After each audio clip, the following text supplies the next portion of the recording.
हॉटेलला राहून दे, देवाने कामगिरी सांगितली आहे, लवकर ये.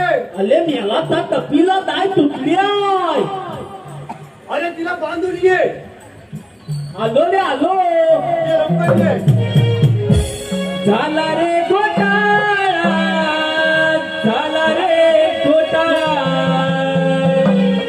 झाला रे घोटाळा, झाला रे घोटाळा, झाला रे घोटाळा, झाला रे घोटाळा, झाला रे घोटाळा, झाला रे घोटाळा.